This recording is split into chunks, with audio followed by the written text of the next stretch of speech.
mind one time.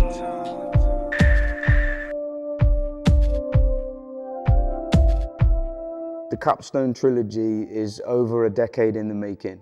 You know, when I experienced forms of isolation or I had my own experiences of mental health decline back in my early 20s, I'd say, I think the kernel or the spark of an idea started then. And then when it came to my PhD journey, I think that was when I started to put together an idea of why don't you articulate the last 10, 15 years of your life in a semi-autobiographical way and speak about a fictional character based in the Midlands, but through the artistic medium of rap music.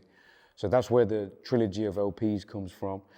And part of pushing myself, or part of artistic maturity, I'd suggest, is that I wanted to try and discuss the themes and the concepts and the ideas and the feelings that are embedded in the musical works in different ways, and venture into different artistic spheres that I'm not familiar with.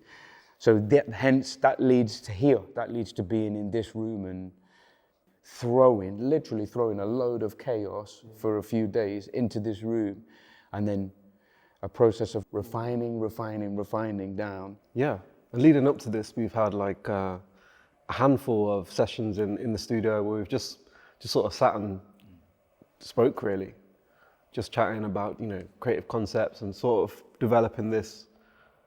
We did a lot of talking, really, and then we kind of came in here with a load of ideas and spent 2 or 3 days smashing it out.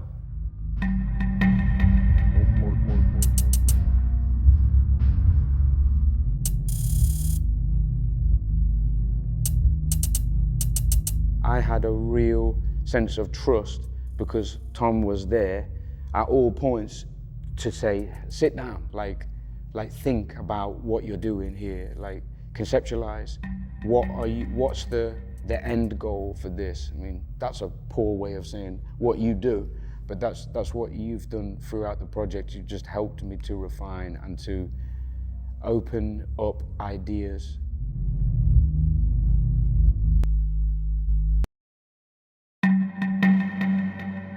How we approached the sound in this space was through frequency.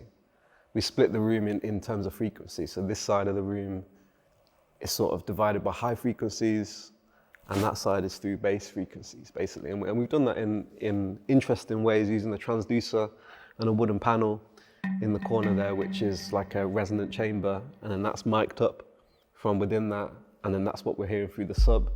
So it kind of creates this sort of textural sound and bass that sort of travels around the space in a way that a speaker alone wouldn't give you.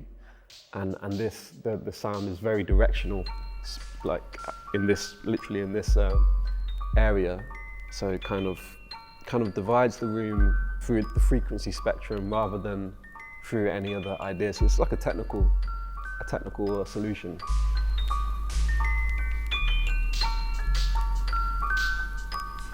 So part of my understanding of the world came when one of my colleagues, Lou Barnell, she put me on to Patti Smith, the punk poet, reading her later works, the novels that she's written. One of the passages speaks to Patti Smith's idea of what a house or a home can be. As the gallery process got closer and closer, this idea that Patti Smith's quote that talks about a house being a rectangle of hope came into play, and I'm really proud that the center of the exhibition is guided by that Patti Smith quote, and we've tried to physically translate that, do you think? Sure. Yeah, so we have this rectangle of hope that serves as a frame. You can view both sides of the story from an objective place, you know, from a distanced place, through that frame. We hope that it connects, and people are able to relate, and people are able to enjoy, and people are able to be inspired and share in, you know, this opportunity, really, that it's an offering. Like, I feel like there's been a lot of emotional intellectual and spiritual material in here that's come from the heart, and it's been sincere, and it's been honest, and it's been vulnerable and wholehearted. I've been really inspired by the way that you think, and that takes time and that takes quiet. And so I hope that this space allows people who may have very chaotic and busy lives to be able to come here, breathe, understand about physical objects and music and how those things interweave, and then take a message of inspiration and hope away with it.